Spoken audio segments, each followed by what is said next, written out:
So, hello everyone, and welcome back to the afternoon session. And we are going to start with the discussion about the MPI solvers that are based on the Grand potential based method.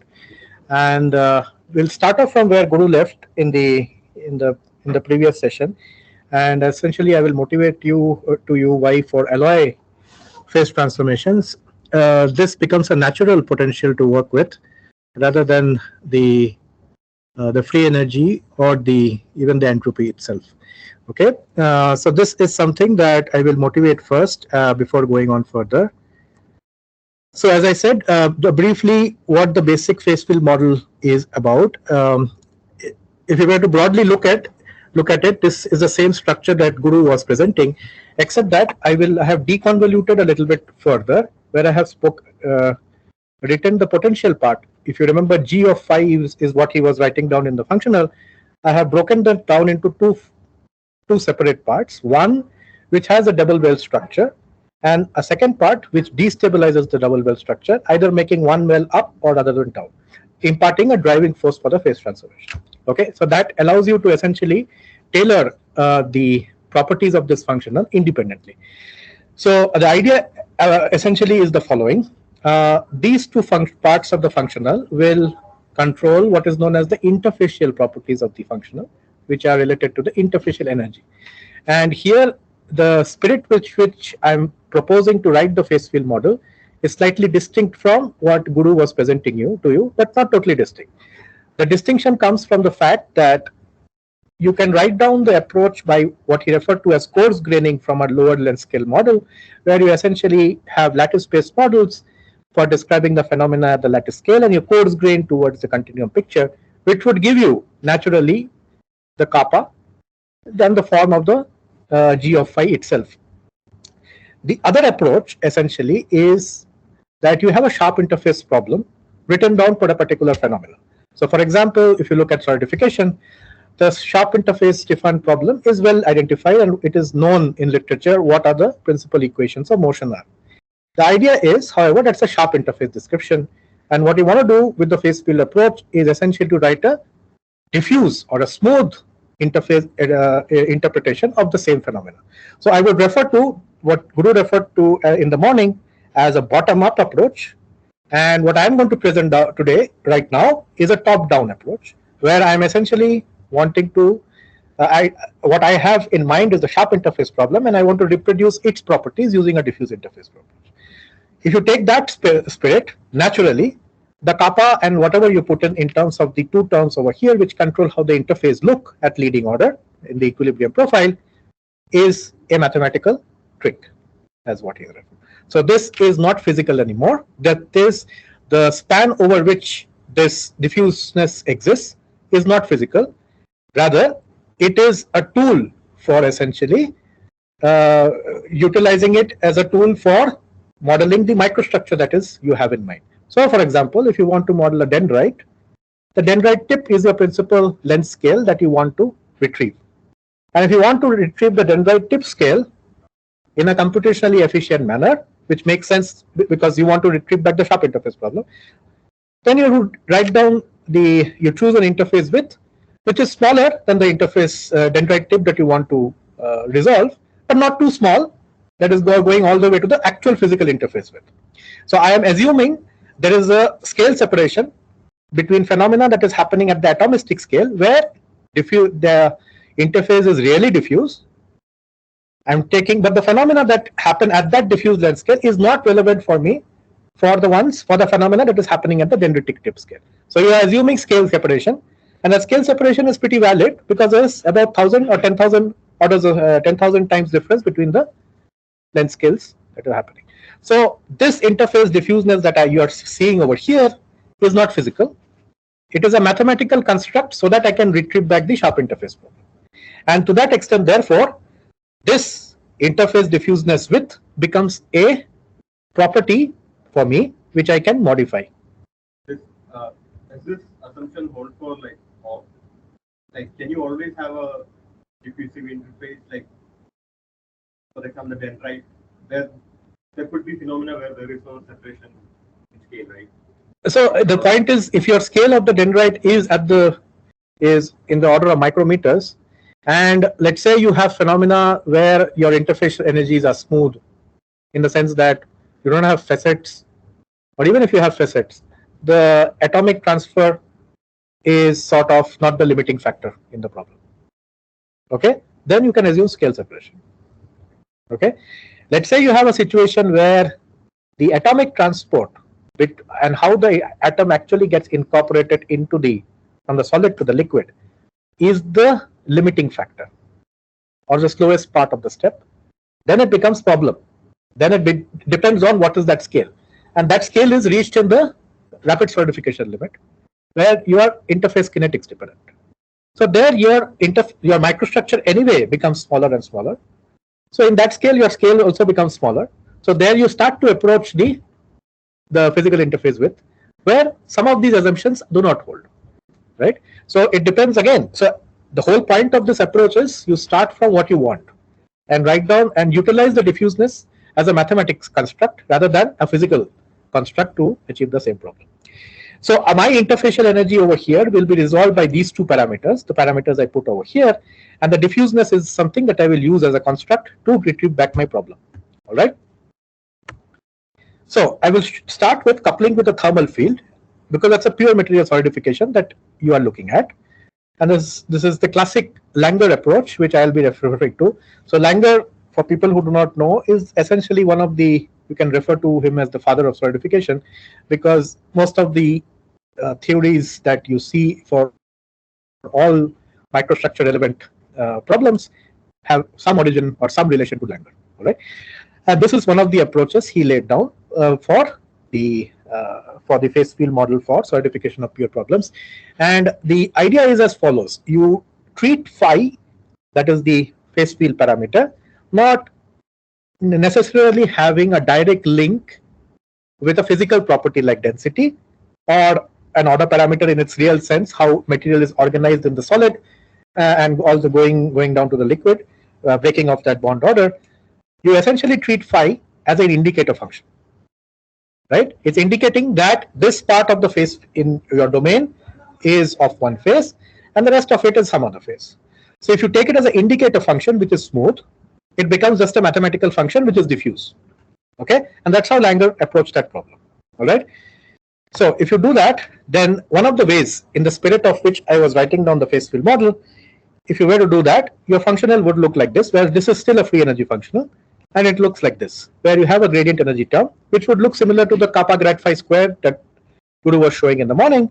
You have a potential energy term, which will look like a double well type of functional, and you have a driving force, which is essentially, for a pure material problem, the system will move if the free energies of the solid and the liquid are different at the temperature of consideration. If they are same, they're at the melting point, nothing happens. If, let's say, you're above the melting point, the solid necessarily has a higher energy than the liquid, and the system would drive towards the liquid, towards melting. And conversely, if you are lower than the melting point, the liquid has a higher energy than the solid, and therefore the solidification will happen. Right? So this, in some sense, is what is known as the leading order driving force of the system. That is, or rather, the driving force in the system, which is just the difference of the free energies at a given temperature. And this h of phi that you see over here is just to smooth that transition. So if you are, when you are looking at phi, as I said, is an indicator function. So you can say phi is equal to 1 is solid, phi is equal to 0 is liquid. So what you need to do is that this difference in energy must account for, when solid is 1, this energy should add up, and when it's liquid, it should go down to 0. So you have an interpolation function of this type, which gives you that property. That means this will be 1 when your phi is 1. That will be 0 when it is in the liquid state, which is phi equal to 0. That way, this term, if you have a well which is looking like this, it will lift the well one depending on the fs minus t or fs of t minus fl of t, whatever the value, it will either lift it or reduce it depending on this particular function. Now, this is schematically written over here, that at t is equal to tm, you have fs of t being equal to fl of t. But as soon as you are depressed from t, which means you are undercooled, you see that fs has a higher energy than the liquid. Fl has a higher energy than the liquid and than the solid. and therefore you have a driving force, and delta F is that driving force that I'm going to refer to. So if you were to do that and you follow the same Allen-Kant type of equation, that means you write down the d phi by dt as the variational derivative of this functional, you would actually get something like this. Okay, now we'll not go into the details of why this, how this, because this is something you can work out, and this form that you see here is because of some type of potential that I have used over here. All right, but along with this, because temperature is something that is evolving during the solidification problem of a pure material, you have to solve the temperature equation. And how does this equation come? This comes from a balance equation again, like in a conservation problem, in the precipitation problem or the spinorial decomposition problem, you were solving for the mass conservation. Here you solve for energy conservation. Okay, and if you write down energy conservation in a form, so energy conservation actually follows the same way as the mass conservation, where dE by dt, where E is the internal energy, is minus of the divergence of the flux of the internal energy, just in the same way that dC by dt was minus of the divergence of the flux of the composition. Okay, except that J, which is JE, which is the flux in the internal energy, follows Fourier's law of heat conduction, which is just minus K grad T. So if you were to integrate it and make sure that when you write down internal energy of the system, you take into account that there are two phases in the problem. There is a solid and a liquid. So if you incorporate the interpolation of the internal energies of the solid and the liquid, you actually naturally get this term out, which is a source term relating to the phase transformation. So this is happening because as solid is transforming to the liquid, or liquid is transforming to the solid, because of the difference of the internal energies of the solid and the liquid, there will be redistribution of heat, and that must be repartitioned in this manner. Okay, so the same way that you would actually have mass exchange when you have the alloy solidification in the problem. So this naturally comes out because of energy conservation. Temperature does not get conserved, sure, but energy does get conserved. So this equation does come out of a conservation law itself. Okay. Now, what do you do with alloys? This was all true. So you had a temperature field that you could account for. Now, what do you do for alloy? And not particularly with alloy solidification, you can do alloy precipitation as well. The question still remains the same. Okay. And here I will refer to, there are different types of models, and some will be types of models which Guru was referring to, where the order parameters were T, phi, and C. Okay, C where the composition field is. And this is essentially the motivation of model types 1, where you essentially treat composition as the order parameter in the model. But if you look at it, it's a discontinuity in the scheme of things, because you had T when you were talking about pure material solidification. Phi is fine, it's an indicator function, but suddenly you went to C, and T and C are sort of different in terms of the physical properties they represent. T is an intensive variable in the problem, whereas composition is not intensive, it's an extensive variable. And the question is, if you have both of them coming from similar types of phenomena, one is coming from a heat exchange problem and one is coming from a mass exchange, why do you need two different types of formulations in it? Okay, and this is the motivation I will bring along, which comes out naturally, but it also solves another problem that arises because if you choose model of type 1, and this is this over here, that models 2 and models 3 are essentially types where the composition essentially is not really the parameter, although it is not mentioned explicitly over here. The composition is not the controlling factor over here. All right. So I will develop, or essentially the grand potential model is essentially building upon or motivating from models of types 2 and 3, and I will motivate that slightly differently, just by including this potential first and a picture of this potential. So if you have the free energy as a function of composition, and this is something that Guru showed in the morning, that if you have a free energy with composition, you typically, for alloy solidification or alloy models, you will have a curve like this. You might have for some regions where there's a non-convex shape as well, but typically if you were to have a convex shape like this type, you can essentially represent the same information by taking the Legendre transform of the same curve, which is essentially tracking what this tangent and its trajectory given at a given point. So you essentially change from f of c to how this tangent intercept changes with the slope, and that is I'm going to refer to as the c mu. So essentially this is a Legendre transform. So this Legendre transform is what I am going to claim is a more accurate representation, or will allow me to do something analogous to what I was doing in the liquid for pure material solidification, rather than starting from the free energy approach. Okay, so this is I'm going to motivate. This is also there in these literature quite elaborately. So for this, you will have to just bear with me with these things. So if you take typically the free energy of two curves, let's say solid and liquid, which are in equilibrium, you draw typically this common tangent in the problem for representing equilibria of the system. That is, for finding the compositions at which the solid and liquid are in equilibrium, you draw a common tangent between the two curves. Why do you do that? Because if you look at the solid and the liquid, and you have atoms of A, B here and atoms of A, B here, that interface will remain stationary if atoms of type A or B do not transform from one interface to the other, right? And that will only happen if the free energy per atom in each phase is equal. Because if you think about it, free energy per atom, if it is higher here than here, upon a transfer of this type, it will lower the energy, and therefore the interface will move the other way around. Now, if you think about it, free energy per atom is just a description of the chemical potential. It is another definition of the chemical potential itself. So the system will be at equilibrium if the chemical potentials of both atoms, A and B, are actually equal. That means the free energies of both, the free energy per atom in both the phases becomes the same. And that is what this common tangent does. All right. Now that naturally gives rise to these 2 points on the phase diagram, which is typically for metallurgical systems is plotted as a T as a function of C.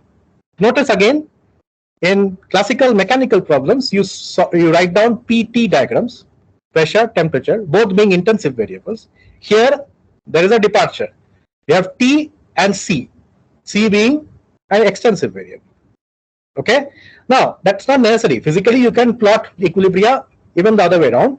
All you have to do, if you were to take the Legendre transform and were to take this picture, if you take the Legendre transform of the solid and liquid curves, you will actually get this as a function of mu. How? Well, you just imagine that you are taking tangents to the pink curve, let's say here, or a red curve, and you have the psi, as you're changing mu, the psi is coming down, right? So you would get a curve like this. Similarly for the green curve. And the common tangent precisely must be the point at which the intercepts are equal, and therefore this is the natural point. Okay. Now compare this with what we were doing with the pure material case. It's a direct natural analogy, which means the psi is corresponding to F in a pure material case, and the corresponding material for T should be the mu. Okay, and that makes a natural, because of this natural analogous transformation, delta psi becomes the driving force, like delta F. But delta psi where? Delta psi at points where you have the same mu. Okay, so here is where the transition from, and that's the essentially the motivation for the grand potential formulation, because mu is a natural variable for psi. Okay, so if you look at it in from the position from the sharp interface problem as well, in the pure material solidification problem, your temperature is continuous at the interface. So as the transformation is happening, you have temperature continuous at the interface. For the corresponding case in an alloy, you have continuity of the chemical potentials at the interface. So you have local thermodynamic equilibrium being maintained, okay, for classical diffusion control problems. Therefore, this transition or this match between the two is not only surprising, it is the way things should be done. Okay. So therefore, we write down this grand potential framework, which you will find in these two papers quite elaborately, where you write down this omega and you have this psi. Now psi represents the driving forces in the problem, but these two parts of the problem remain the same as before, which were the interfacial parts of the problem. Now because we did it this way, there's something else that happens. What happens differently is, this is quite detailed and is mentioned in these papers quite elaborately. There is a decoupling between this and this. That means the chemical thermodynamics in the system does not contribute to the interfacial properties. Now the consequence of that is, for the problems in mind, like I remember in the spirit, I want to model a particular microstructure which has a scale. I want to choose interface with corresponding to that scale I want to model, right? If I have chemical thermodynamic coupling, which means the interfacial properties are a function of the alloy that I'm trying to model, that becomes a problem. I mean, I can do it, I can find out those, but becomes additional calculation. It turns out that this contribution can actually become that strong, depending on the interface width that you choose, that you actually end up being constricted to very small interfaces, which makes problems of dendrites unfeasible.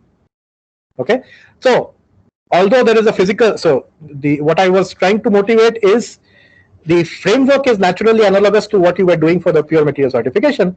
It's not only physically correct, but it also gives you a computational benefit that it arises out of that particular.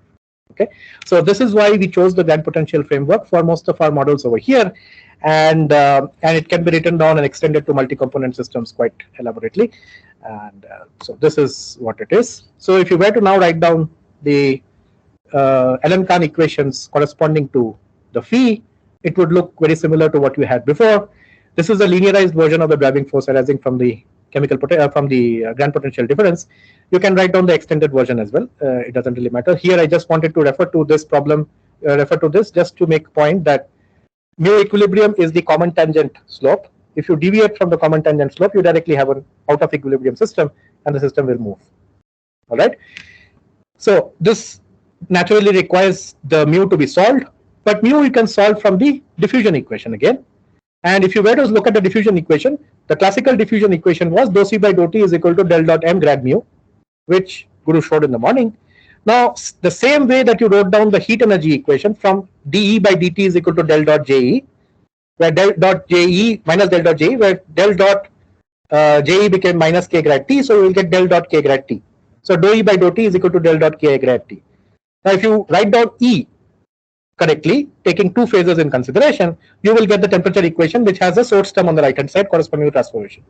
The same thing can be done for this particular problem, where you start from dC by dt is equal to del dot m grad mu, but C, remember, is an alloy composition, and there are two phases of two different compositions. There is a C alpha, C beta of two different compositions, and if you were to mix it in the same way that you were doing the internal energy, you would get a natural source term of this type, which is analogous to the latent heat term that you saw in the temperature equation.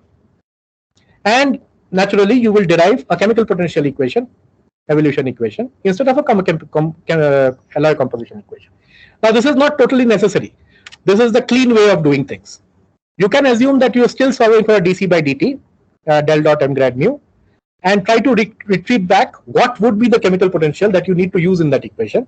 And that comes from the condition that both those phases need to be at the same mu. Okay, and that's what you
Okay, so we'll have to backtrack.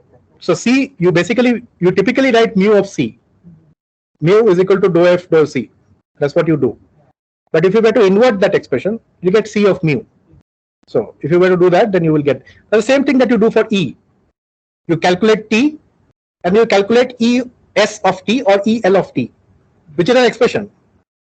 Okay, so this is with respect to thermodynamic. You don't keep track of concentration variation with time, but you keep track of chemical potential. But this is in closed form. Yes. So the composition is a dependent variable that comes out of the problem. Now, with respect to thermodynamic coupling, now Guru mentioned some very key words in the morning, and that's with respect to how you do thermodynamic coupling. Now, the CalFAT approach is the following.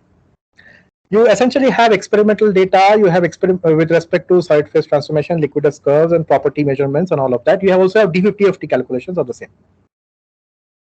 Now, what the thermodynamics people do is write a fairly generic free energy expression, which is essentially a Redlich-Twisted type of polynomial, and you have unknown coefficients there. And what you do is to do a fitting exercise. It essentially becomes a fitting exercise to the properties that are available in literature with respect to all the properties that are of relevance to you. And you come and reproduce the first phase diagram, which is experimentally determined, as closely as possible. Not only that, you also try to get the properties, other associated properties, as closely as possible. Now, that is essentially an engineering approach towards problem solving, and that's why it's working. Most things work. That's the approach we have taken. That means the energies that come out from those materials, from those approaches in CalFAT, we need to find a way to integrate to our solver. And that's what we can do with this sort of thermodynamic data coupling, which I described in the morning. Now, why is it sort of okay? It is because, remember, the kappa in my expression is anyway unrealistic. I have chosen interface widths as a property just for a mathematical construct to the problem I want to solve, or to mapping the sharp interface problem. So to that extent, kappa in my model is not a physical construct. Okay, it's something that I'm using for tuning my model for the problem I want to solve. Therefore, since this is a top-down approach, and since kappa is not physical, it is not necessary to go back and trace how kappa arrived. However, if I were to actually take a bottom-up approach, and if I were to do a problem for, let's say, spinodal decomposition at the atomic scale, right, this particular problem approach might not work, because there kappa and the interface width is a physical property I need to retrieve to get the phase transition at that scale. So at that scale, kappa and its coupling with the interface with the CalFAT is important to treat kappa correctly. And there is where whatever Guru said in the morning is correct. For the solidification problem, there is a scale separation. Therefore, I can assume that is not important. All right. So with that spirit, we will go ahead, because this I had described in the morning as well. That we are able to treat both encrypted and unencrypted databases in our softwares, and this is one of the critical factors, because if you were to do any real alloy, the critical part that is missing always is the TDBs, and these are costly. And even if you buy it from the people, they'll give it to you in an encrypted form. Okay, you can print values at different compositions, but you cannot retrieve their functional forms. Okay, so you need a way to interface with them, happens through their APIs, and what we have come out with is essentially a sleek way of extracting only the required information relevant for us to be able to run our simulations. Okay, that's again an engineering approach to doing the same problem, right?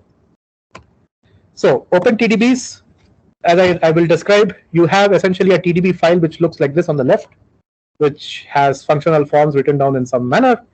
We use SymPy and PyCalFAT, where you essentially can read this and make it into a C function seamlessly.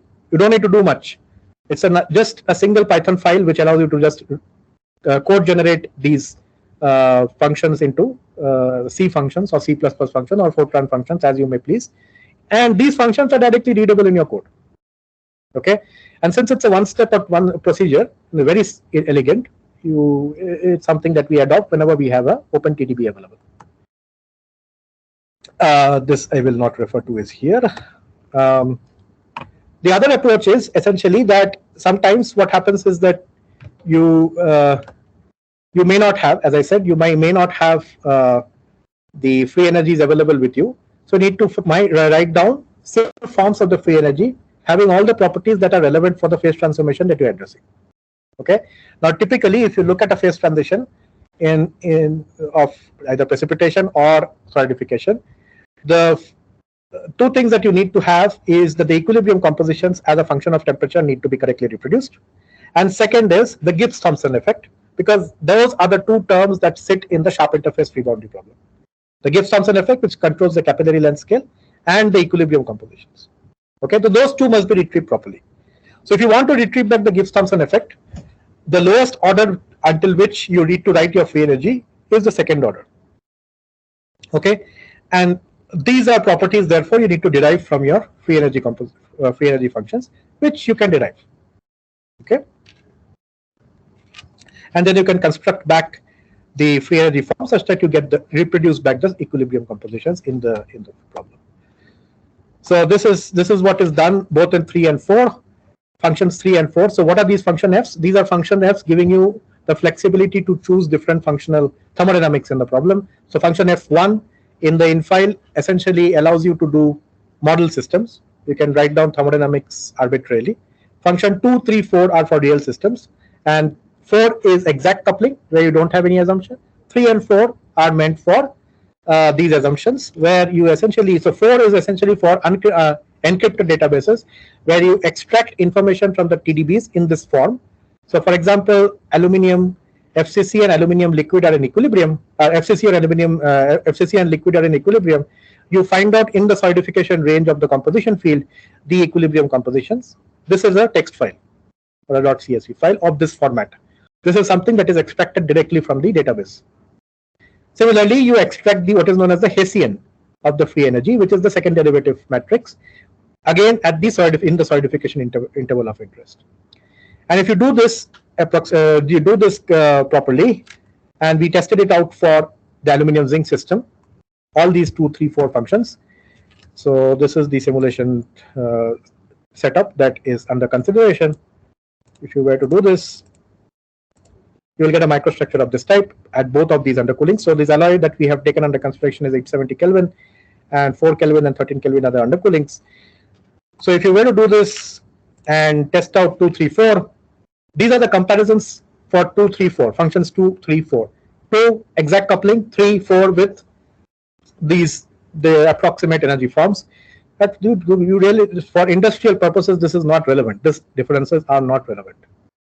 Okay, so in essence, some of the times we actually become too obsessive about the exact energy forms and all of that. For actual industrial problem, this makes absolutely no sense, right? So you actually can do faster calculations.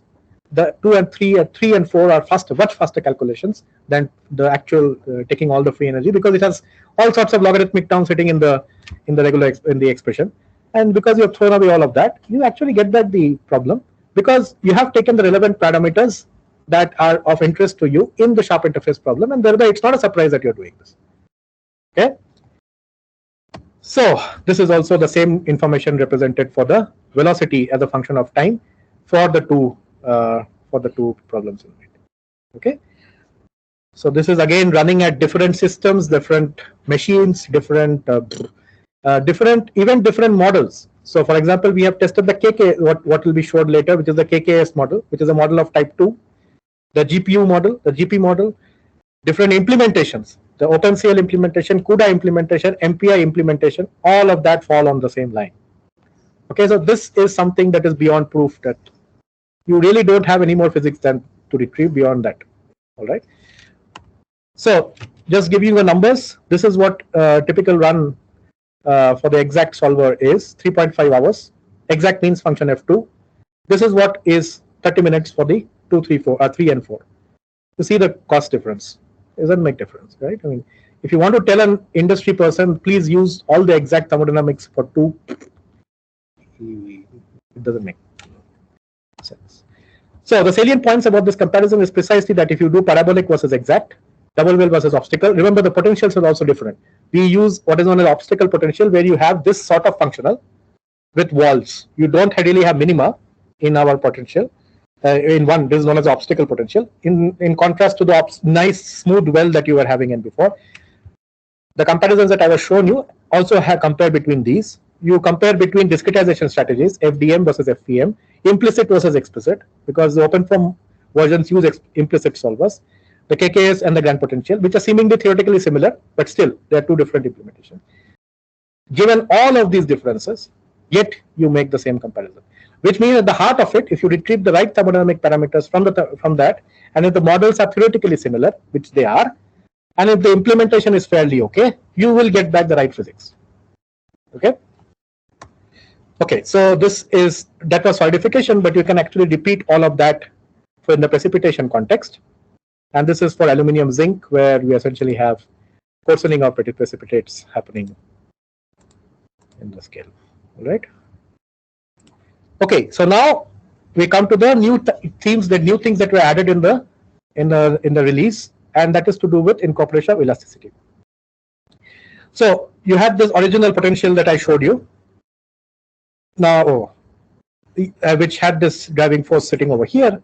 To this, essentially, we added this elastic term, which incorporates for the coherency stresses in the problem, which means whenever precipitate is emerging from the matrix, when they are small, the lattices are essentially coherent. That means there is matching of the grid points between the precipitate that emerges and the matrix. But because the precipitate is a different phase than the matrix, naturally the lattice constants are different. Just naturally, because they are matching, but they are, they are coherent, but they are having different, you naturally develop a stress. And this coherency stress will influence the phase transformation. And therefore, you need to include this whenever you're doing a precipitation model. Okay, at least at the scale that is relevant. As the precipitate become larger, where things go from a fairly coherent to an incoherent stage, you need to change. But for the phase transformation of interest, the range in which the phase transformation is of interest, you need to essentially model the incoherency or the coherency of the phase. So we have added this particular term, F elast, which is a function of the displacement and the phi field, which is the indicator field, as I just said. Now, classically, coherency will depend on the composition field, because you can imagine if the compositions, if in a lattice there are components going into the precipitate, changing the compositions, and because composition changes will influence the lattice constant, the elastic energy should, in principle, become dependent on the composition field as well, theoretically. Now, that's an assumption we have taken, that we have decoupled the two, and we have included, and essentially the assumption is that the lattice misfit doesn't get influenced by that field too much. Okay. So this is the way we have written down the elastic energy, which is a typical form. This is the Einstein notation of the elastic energy, where the constants, the elastic constants, are interpolated as function of phi, and the eigenstrains, this is the eigenstrain of the of each of the phases, are also a function of phi. Okay, and then you interpolate using these two guys, where we are using the indicator field itself for the interpolation of the properties. And since you are interested only in the difference of the eigenstrains, that means the eigenstrain is essentially stress free. If you leave the material in a stress free state, what is its strain with respect to some reference state? Okay. Now, so you can choose any one of them as a reference state. We chose the matrix as a reference state, so it will be 0 for the matrix, and with reference to that, something, the alpha will have some value. Okay, so that's essentially the idea. And with that, we need another equation to be solved, because we remember this is a function of the displacement field, right? Which will which is essentially coming from the strains. Which will influence the strain field and therefore the stress field that emerge. So you need to solve for that, and that is one of the equations that Guru was referring to in the morning, that you need additional equations to be solved in addition to the Allen-Kahn and Kahn-Hilliard when the physics gets complicated. So this is where we need to solve an additional equation, where ideally we want to solve for del dot sigma equal to 0, but this solution requires, if you were to solve this directly, you require matrix solvers, because sigma is not a vector, or it's a tensor, and you want to solve this, it's quite intensive. If you write down in the Fourier space, this becomes less of a problem. You can solve it easier, but Fourier transform itself is costly. So what we use is what is known as a relaxation equation of this type, which is essentially a wave equation, and utilize rho and b in a manner that this converges in a very few iterations. Okay, you approach delta dot sigma in very few iterations. Now, because it's a relaxation equation, parallelization is very easy, and you can actually solve for this problem much more simpler than what you would do it implicitly. Okay, so this is something that I will show now, a demonstration of this. So this is the finite difference implementation of the same problem. On the right is the CUDA implementation of the same problem, which uses the FFT, finite Fourier transform, fast Fourier transform approach of the problem. Both of the simulations, as you will figure, are looking fairly similar. They start from slightly different starting states, so that's why some differences emerge, but they look fairly similar, which is also revealed in the measurements that you do. These are the number of precipitates as a function of time, and this is the radius as a function of time. What is relevant is the slope of this line as a function of time, which is fairly the same for both, and the number of precipitates, actually it is just 2 or 3 precipitates which are different.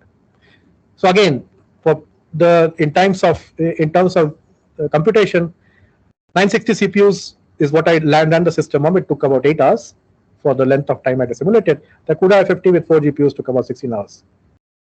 So again, a faster solution which just makes sense with availability of the CPU power that you have.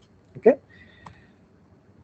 Just with reference to quantitative phase field models that Guru was referring to in the morning, the phase field community refers to quantitative phase field models in a slightly different perspective.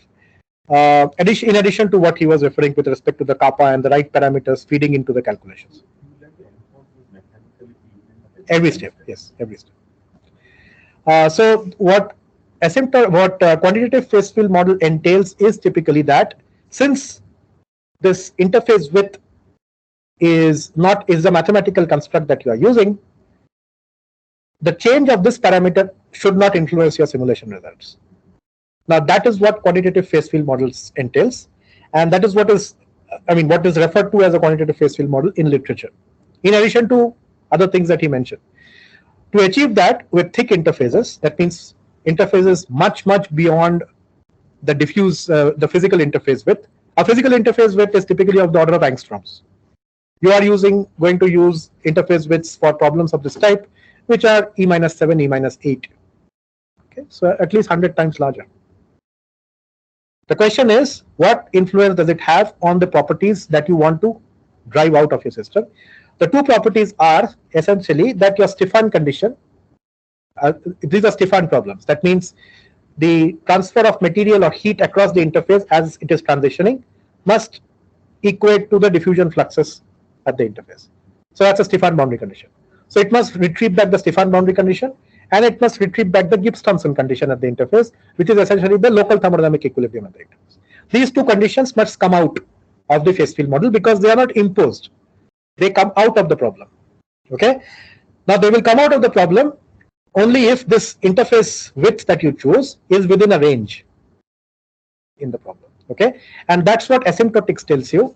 There are certain corrections that you need to do to the model to actually get back this independence with respect to interface widths, and that's what this type of things do. So one of the most problematic things is the solute trapping effect. That means if you were to choose interface widths which are very large, because the diffusivity in the solid is typically 0 for solidification problems and much higher on the liquid side, as the transition happens, and if it's fast, then you essentially have material trapped at the interface.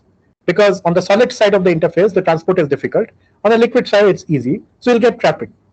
Now this trapping is not physical because it is happening at a speed much lower than what is typically observed in rapid solidification.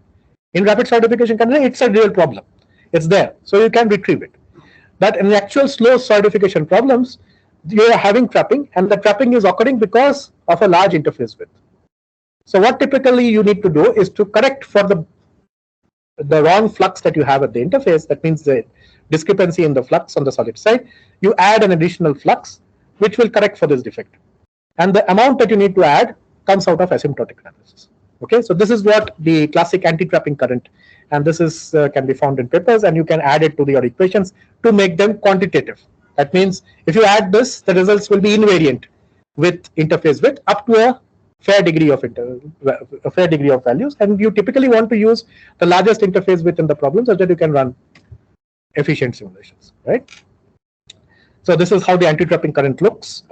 It's looking very scary, but this is how it looks. All right. So, and then there is another term that is important and to keep note of.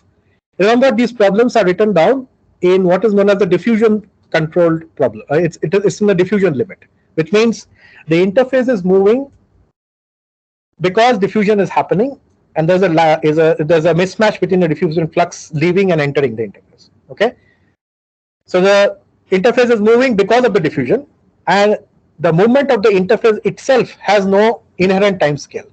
It is infinitely fast in comparison to the diffusion flux, diffusion activity.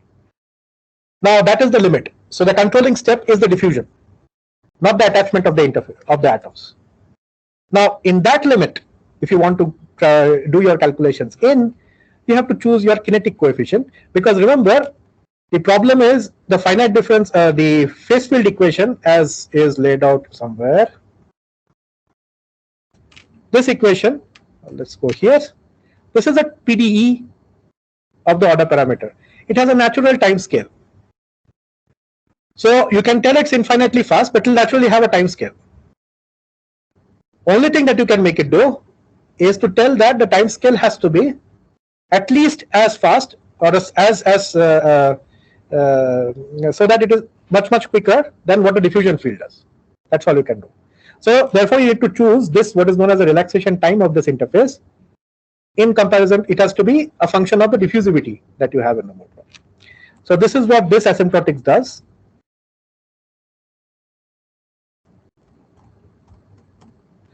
This relates tau to the diffusivity of the susceptibility matrix, and these are solubility integrals. So this again comes from a rigorous asymptotic analysis, just to set the time scale in the diffusion limit, diffusion control limit.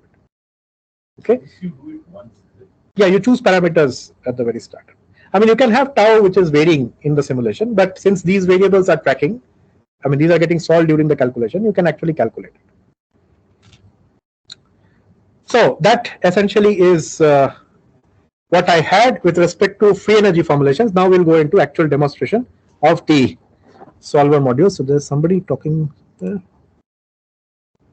Okay, now let's just. So let's go.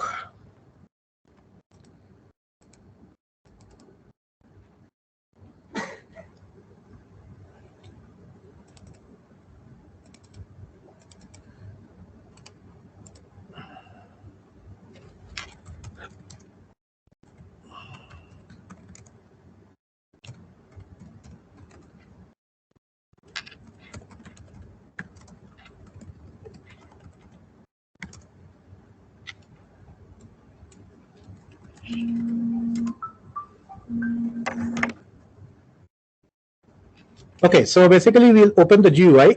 So what I'll be doing is essentially not running the simulations totally. It will give you a glimpse of what I'm trying to do. All right. So let's start with the simplest one. So I will start with. So I have some input files written down, which I will essentially modify. So as I said in the morning, these are some things that you can initialize in the solver. So we'll run at 200 plus 200, okay, in 2 dimensions, because they are quick on the run on the computer. They will do. These are pre-settled, so I will not change them. Number of phases, the name phases, and all of that will be okay. I wanted to do 2-phase problem and 2-component system binary first, and then I'll go to. I'll run for a total of 20,000 time steps. And I'll save every 1,000. Okay.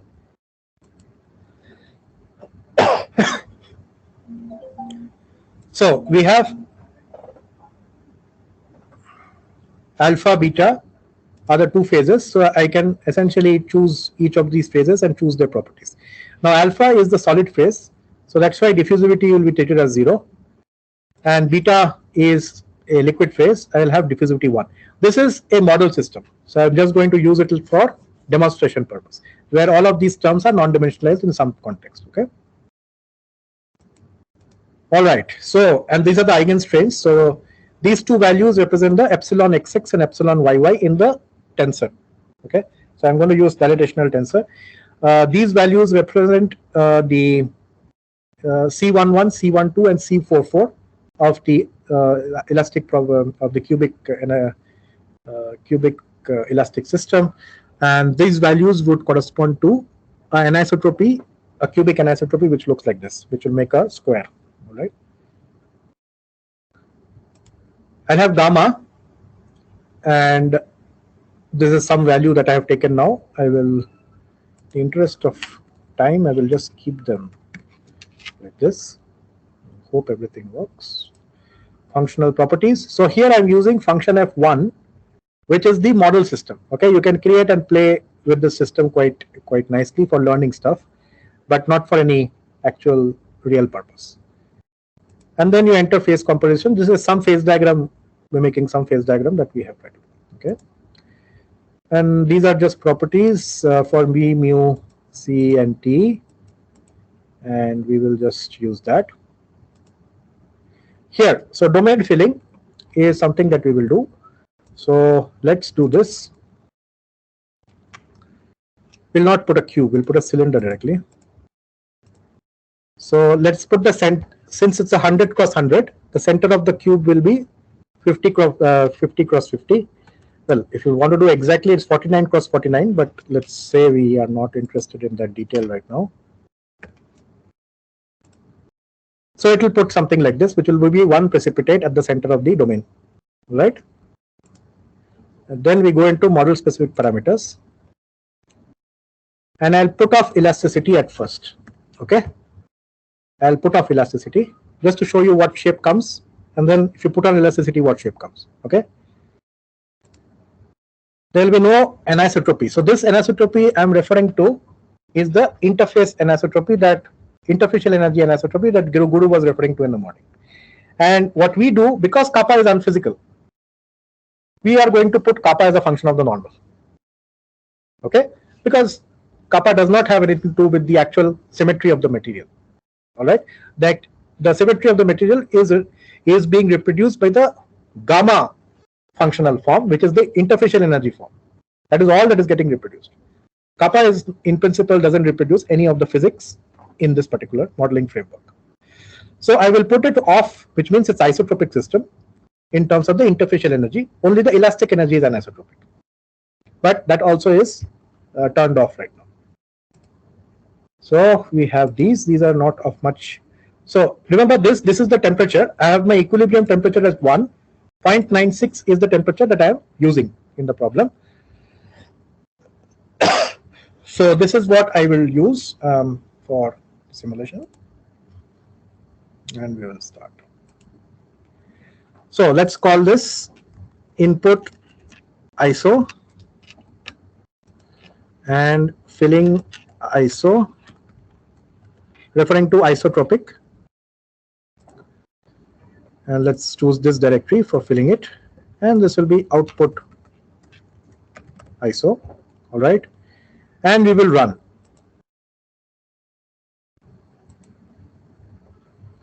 Okay, so we are using 4 processors, and this is, so the information it spits out are the following. Alpha and beta are the 2 phase fields that we are solving for. Their maximum values will go 1 because that's the field of reference. And aluminum, whatever is showing, is the chemical potential because that's what you're solving for. Okay, it will write down the composition field as well, but while solving it is showing the min max values of these fields that it is solving in the evolution equation across the domain, and it is really solving for the relative change in these values as the system is going on.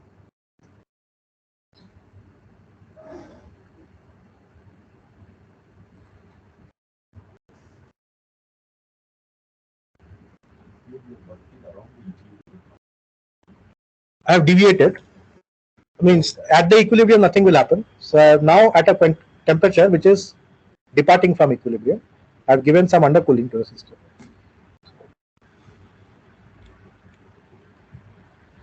Okay, we'll take a call about how much time we need. 0.08 into 20, so 16,000. So it will reach 1.6 and then it should stop.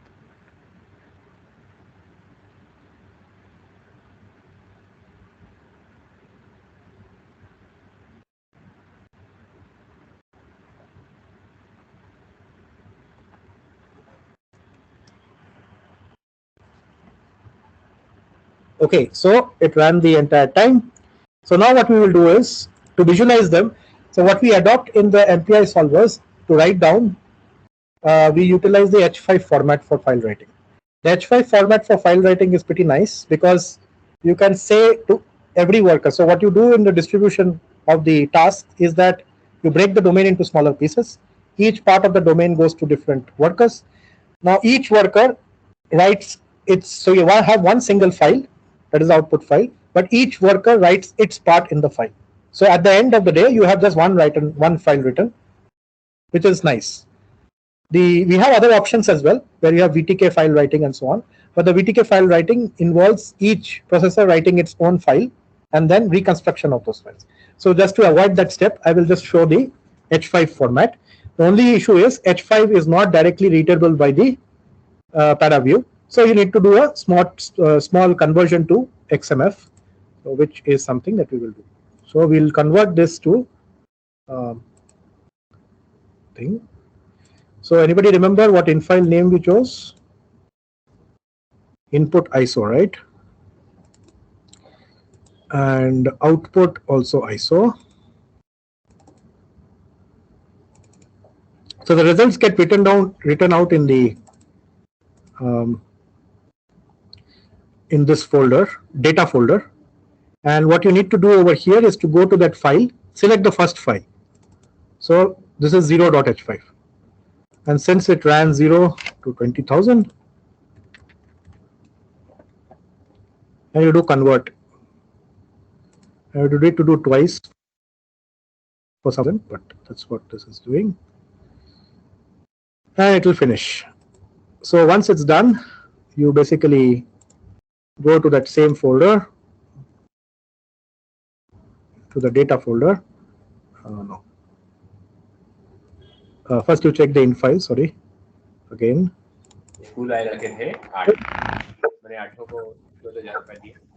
Then you go to the data folder over here.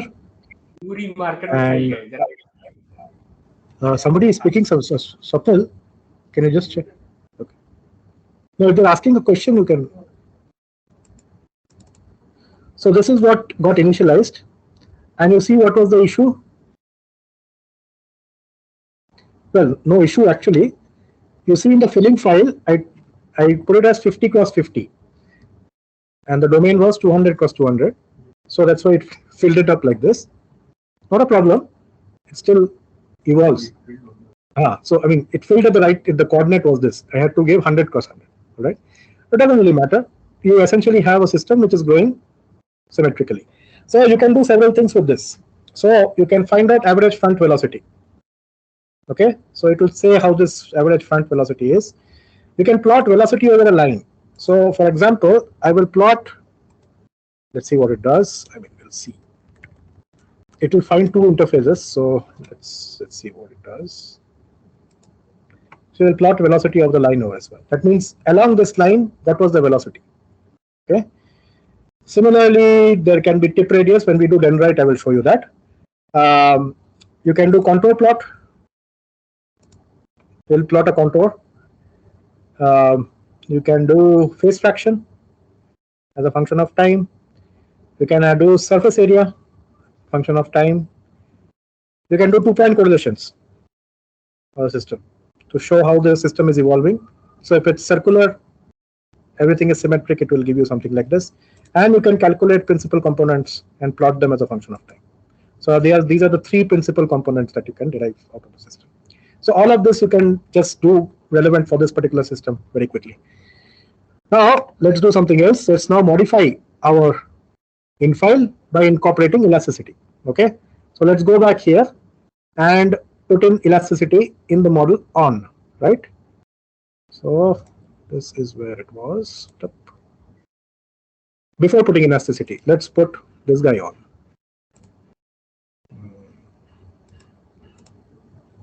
Let's put anisotropy on, all right?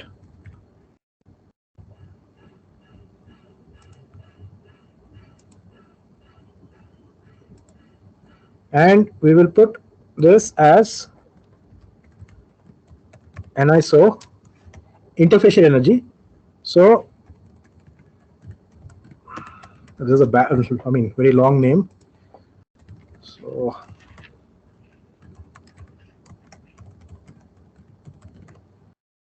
all right.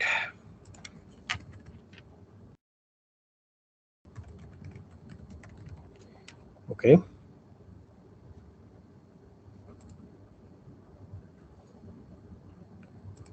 So you need to put the folder correctly. This is the test run folder that we have created. So we'll put it there. And we will run like last time. Just for quickness sake, what I will do is also that I will reduce this guy to 100 cross 100. So we'll get our thing faster, and also that we will be generate the files again. Okay, and run. So the execution speed is much faster, as you see. And,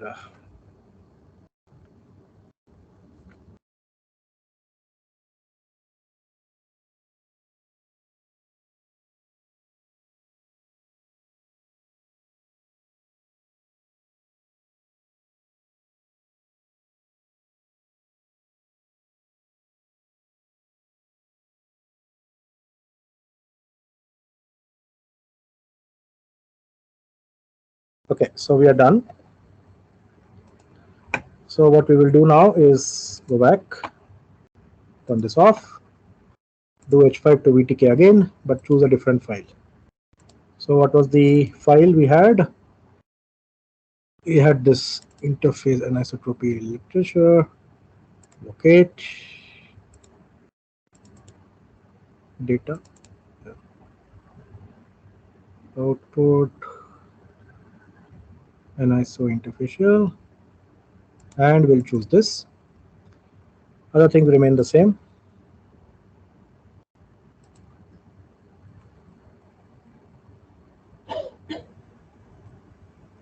Okay, and we can close.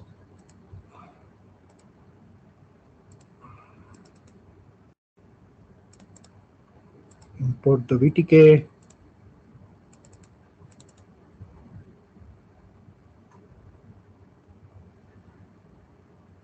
Ah. Oh, output interfacial is what it called. What? Did I give an interfacial or an ISO interfacial? What? Okay, I gave interfacial. Oh, right. Doesn't matter. Let's see what it did. So you see, the shape is now corresponding to a cubic this way, because that's what the anisotropy of the system I have given. Okay. Now let's put elasticity on, turning this fellow off. All right. So let's go back here. Where was this? So we will go to model parameters. 6. So I will turn this fellow off, and I will put elasticity on. All right. And I will also change one property which I think is necessary.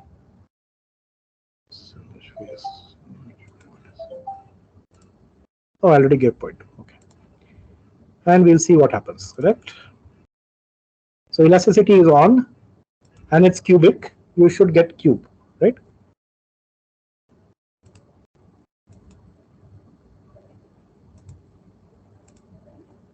So we will put an ISO elasticity.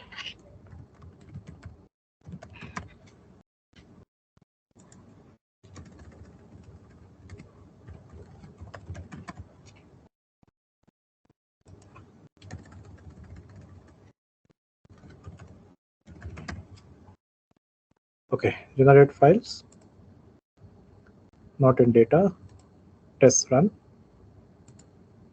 Okay, output elasticity, yes.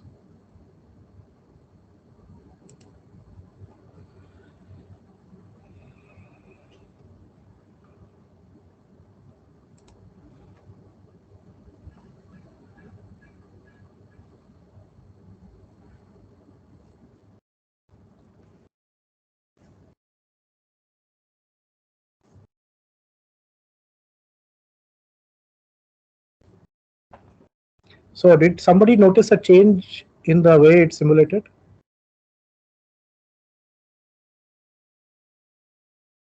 Workload has got added, right? Yeah, I mean, that is okay. That speed has not much of difference. There's something happened at the very start of the simulation. The values over here, they were slightly smaller than 1 at the very start, which essentially meant that they actually, the precipitate at the very start was actually shrinking before it actually started to grow. And this has happened because of the influence of elasticity.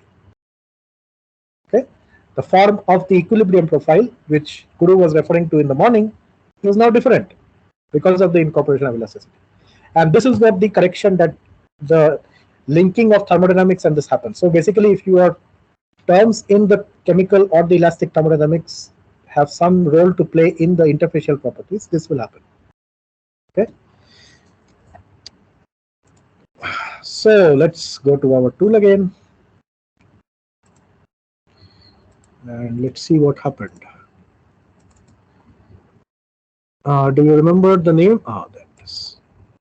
And what did we give to our output? Output elasticity. Okay, convert again.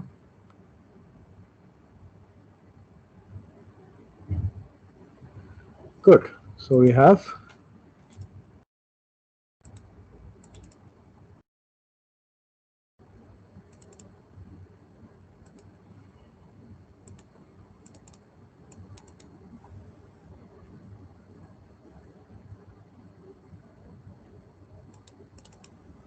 okay. So what do you expect?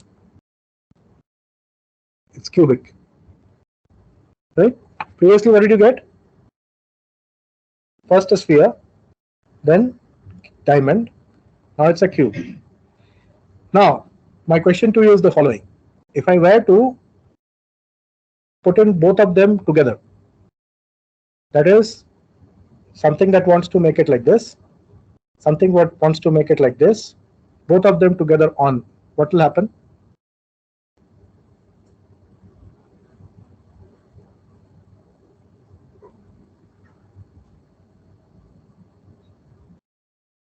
Hmm?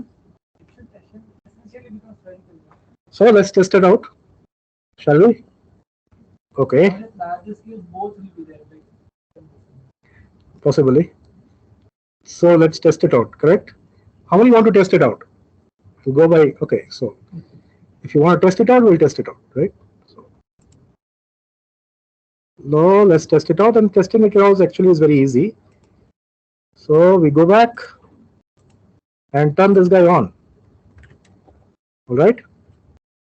And hope everything works, that's all.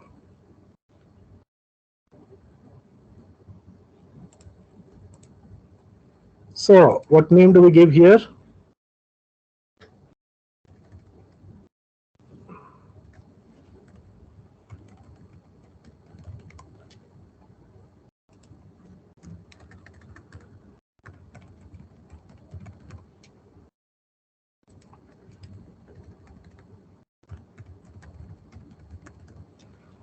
Okay, so generate in files.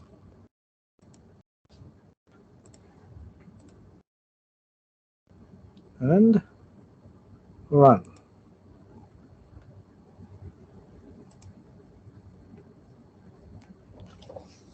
So notice the first column, first row.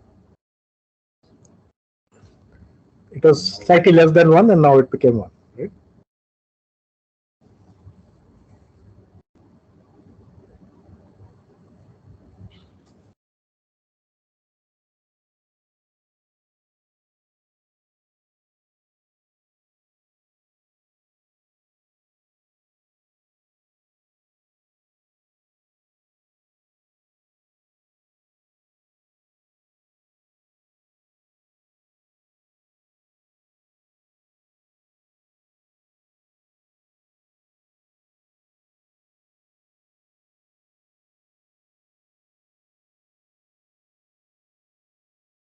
So the in files we are creating We'll share it with all of you. Since all of you have installed, some sense you can also run it and check for yourself what happened. Right?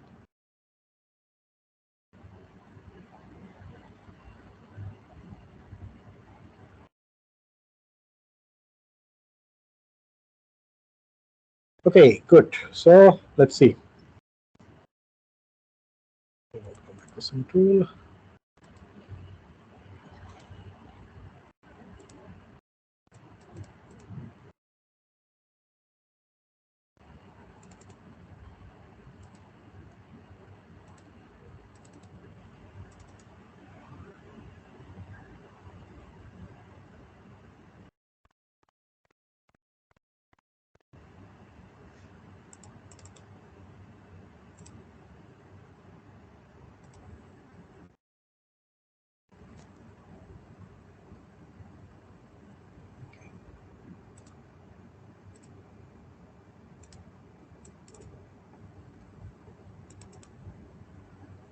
Import the VTKs that are generated.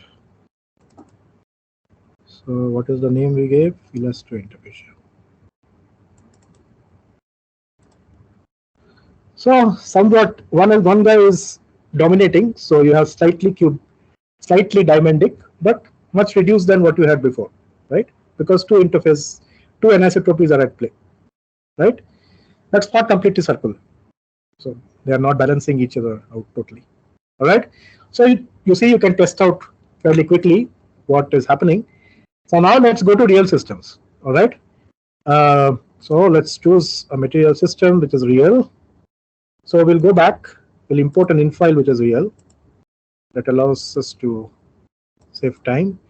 So what we'll do is I'll show you a dendritic system, right? And it complains that it doesn't have certain parameters. No problem. It will just add on. So we'll do 200 cross 200. All right. Phase informations can all remain the same. This will change to 20,000. Okay, 1,000. These are now physical parameters. They have units. All right. So in the info you can do calculations with both dimensional and non-dimensional parameter. So if you have dimensional, it will give you dimensional results. If you get non-dimensional, it will give you non-dimensional stuff. All right. So now you see I'm going to use function F3. Okay. This is one of the other functions which actually call upon a database TDB file. And the name of the TDB file is here, which is an open TDB available in the system. Okay. These are the physical phases that it is reading from the infile and is going to work with that. Right. And these are the compositions from the phase diagram. Okay. So now I'm in boundary conditions for new C T. Okay. So what we will do is over here we will put so this is a simulation domain. We will put a nuclei right at the corner, and we will rotate the anisotropy such that it goes along the diagonal. All right, that's rotation we have already given. So the center point will be the point in the left corner of the domain, and this we have tested. So I will just start with 5. Right. Okay, so we are all good to go. This is all fine. Plop, plop. So what name did we give this? Suggest a name.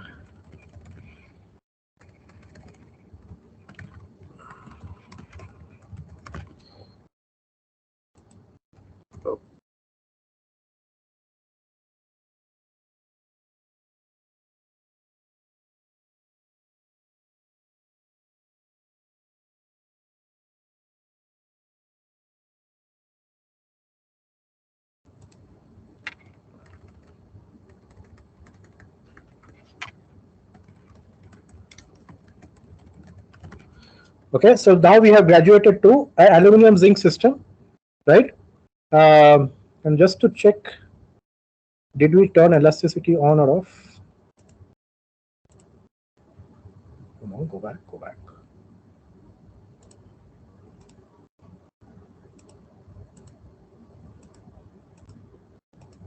Elasticity is off, so it's all fine.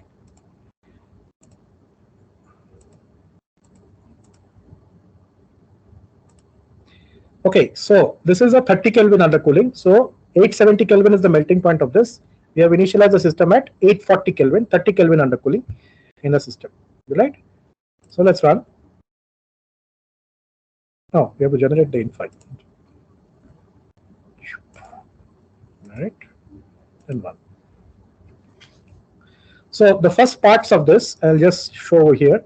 These are the functions that are read in from the TDB, all right, and written down to the solver, to the C function as C functions.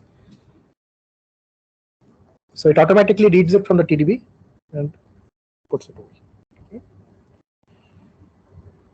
Okay. Now notice here the time is E-6 and so on. So this is real time, seconds. Okay, so these are SI units now. So what do you notice over here? The min max is not changing. What does that signify?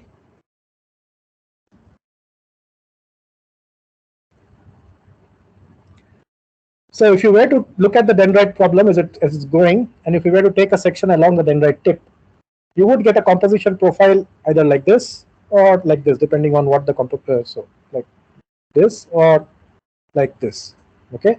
Now the max is determined by this, min is determined by the far field over. Essentially, it tells you that the far field composition is not changing and the tip composition is close to what it should be in the steady state. The steady state dendrite tip is being achieved very soon in this thing. That is all it is happening. So, we are achieving the dendrite tip is achieving steady state in a very quick time. So, the velocity and the kinetics are close to steady state. Right? So, we have given what time?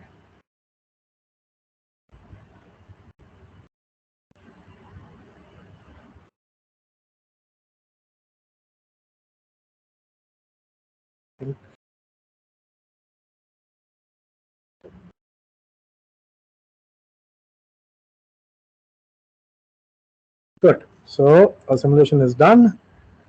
And now let's go to the MicroSim tool, convert our files to VTK, and see what has happened.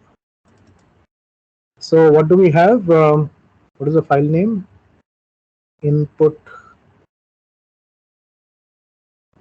What did you give? Aluminium zinc dendrite.in. Okay. Yes. And the output file was output aluminium zinc dendrite.in. Okay. So we have this, we convert again twice. And it's done. And we go and check for the infile one more time. And load the VTKs.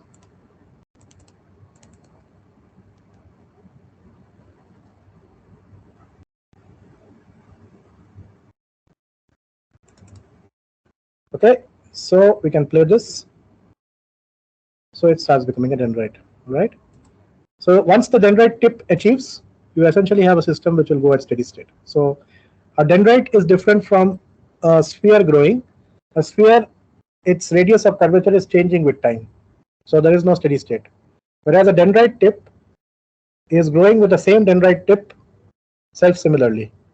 So the dynamics of the dendrite tip is self-similar, and therefore you have a steady state in the problem. All right. So that is also shown in the calculations in what they've done, what they are printing out. Right. Okay. So let's move on to elasticity of a DL system. So let's go here. Import an in file. Oh, by the way, Saptal, what is the time?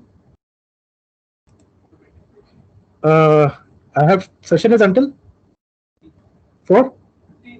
1:05. Okay, we are running 15 minutes late, so 4:30 will. Okay, so 5 minutes we need to do one more. Okay, let's do this. We have 2 infiles to cover, so we'll do this quick. Okay, so this is a very large infile.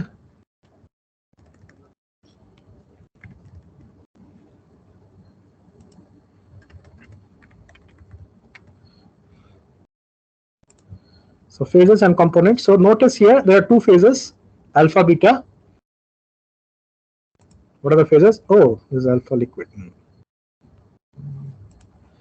We'll change it to beta. Let it be the same right now.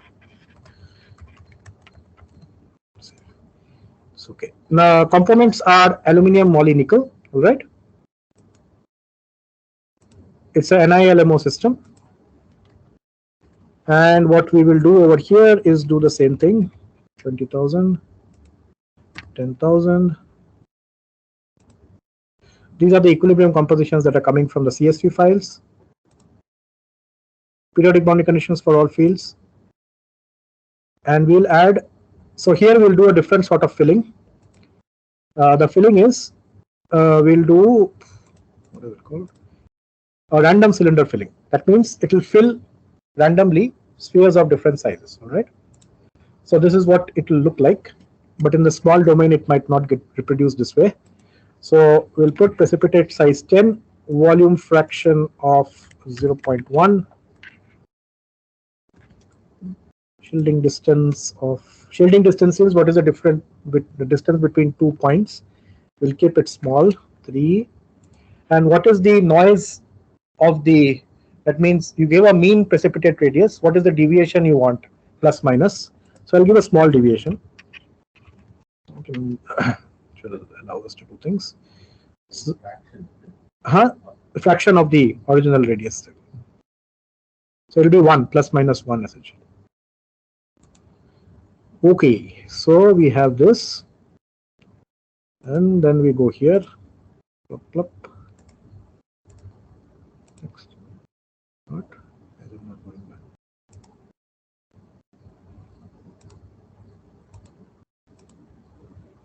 Okay, okay. Elasticity is turned on, and we are good to go. So this we will call as NILMO.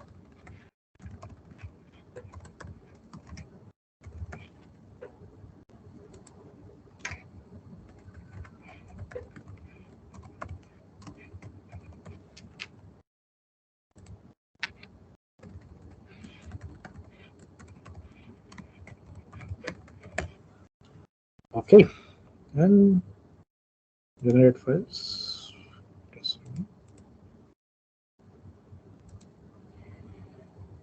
And we'll run.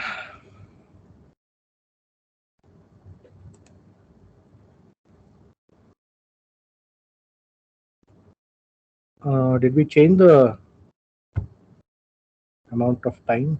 We did change the amount of time, right? Yes, we did.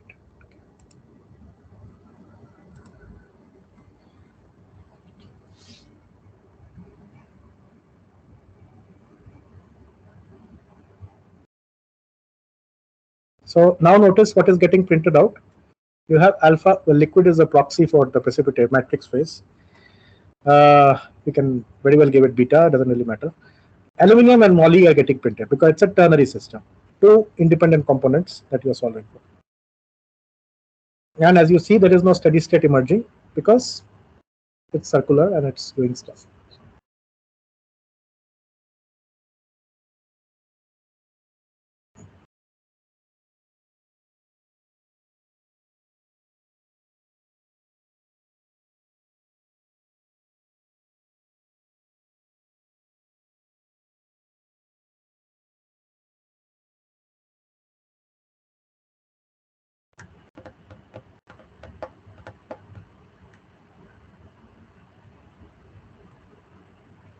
So the iterations are slower now because number of equations have gone up, right? You are solving for 2 chemical potential equations, 2 phase field equations, and 1 elasticity mechanical equilibrium equation. But as you will see, it's still fairly okay for the domain that we are trying to solve for.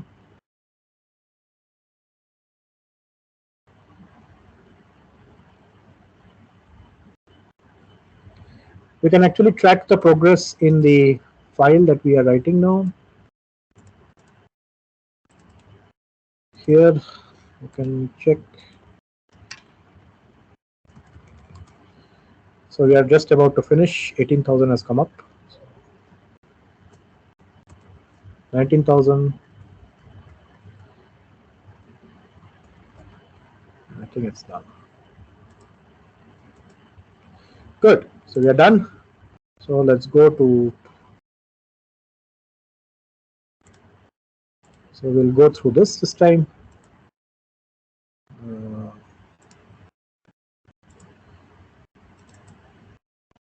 What was the name? Input nilmo.in, right?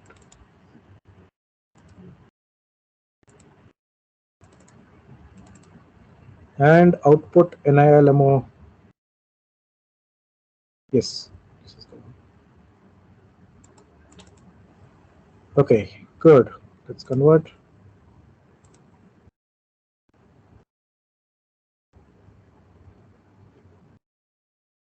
Good. So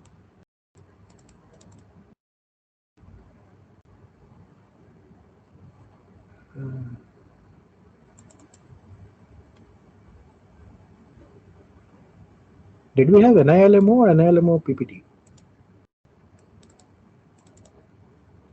No, I've forgotten. Anyway, you will see. Okay. So this is what it filled, and then it's growing. Okay. Still small that you don't see the elastic effects that clearly. All right. But you can then look at different things. You can look at the mu, MO, and look at UX, UI, composition. So all of that you can see. All right. Good. So what else? There's one more infile that is left for the 3 variants, but in principle you can run the same. So I will not go through that because you got a fair idea what can be done with these things. All right. So with that, I will end my part, and we can answer any questions if you have.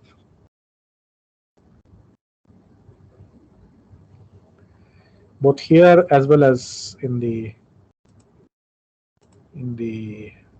Teams. Any questions on Teams?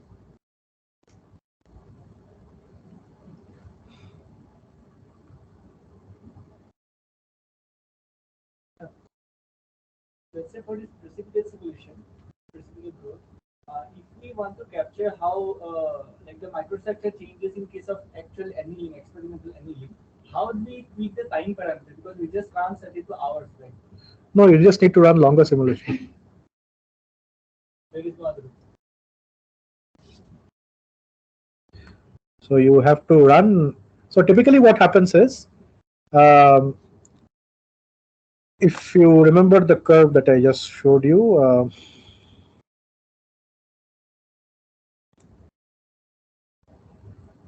let's say this. So you enter what is this is the growth regime, and you enter what is the coarsening regime pretty quickly. After some time, the growth regime in these systems is pretty small because the precipitation number of precipitates in these systems, given these are coherent systems, the number of precipitates is large. So you enter the growth regime you leave the growth regime and enter the coarsening regime pretty quickly. Now in the growth regime, once it's entered, you actually will have a dynamics which is self-similar in terms of the distribution, how it evolves. So that the essential consequence of that is that the growth coarsening rate, once it is achieved, it will not change. Just easily extrapolate. Yes. So unless there is thermodynamically there's anything happening in the system, this growth coefficient will not change. And also in case of stoichiometric precipitates or non-stoichiometric, let's say, the Gibbs energy functions will automatically capture that behavior, and we will see that in the computation. Yes. So what you will have for the intermetallic phases, what you will happen is the Gibbs Hessian will be very large, giving rise to very small composition changes during precipitation. All right, guys. In the interest of time, and I think If nobody has question in the audience, how to predict microstructure weldment during of all steel? So Prashant, if you are referring to certification microstructure, what you will need to do is to utilize the thermal gradient. So you need to do first a process modeling of your weldment to estimate what would be your thermal gradients that you see during certification. All right. Now this you can do. There are typical welding simulation softwares available. Now in the MicroSim module, you have a feature like you can set thermal gradients on. So I will just refer to that. Let's say continue in file. I will point out to the parameter okay, here. So let's go back. So here there is a field called isothermal yes or no. So if you turn it no, it naturally imposes what is known as a temperature gradient in the problem. Now this temperature gradient in principle you can put it corresponding to the process model that you have and the solidification velocities that you see in your actual process model you can set in this temp field. So if this is on, there are certain other things that turn on. So for example, if I turn it no, it will ask for these temperature gradient parameters. You see these here in this key. So here you can specify what is the strength of the temperature gradient and what is the velocity at which the temperature gradient you want to move. So this you can go get it from your process model and put it over here, and thereby you will be able to model solidification microstructure during weldments in the. Does that answer your question?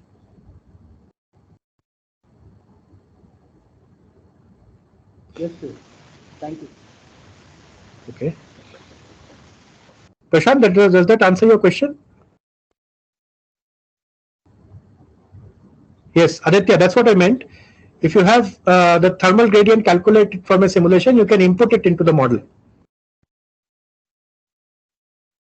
Yes, you can put the thermal gradient corresponding to the. So Aditya's question is whether we can input the thermal gradient from a process simulation and model the dendritic solidification. This is something that we can do in the model because you can directly put in a thermal field, a temperature gradient corresponding to the gradient, and also the velocity that it's moving with. Aditya, does that answer your question? Okay.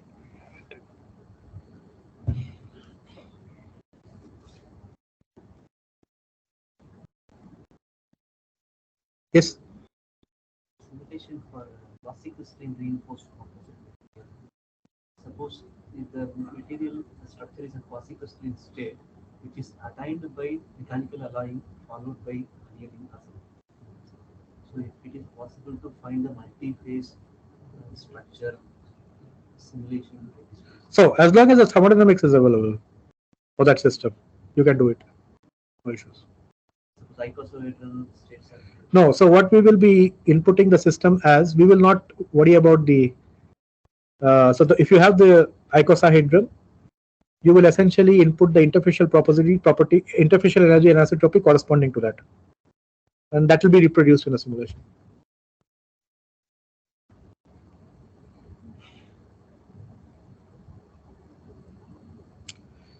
Okay, so in the interest of time, we will end the session here. But you can, anybody who has questions, you can also contact me later on. And with that, we will end this session and we'll briefly go away for tea.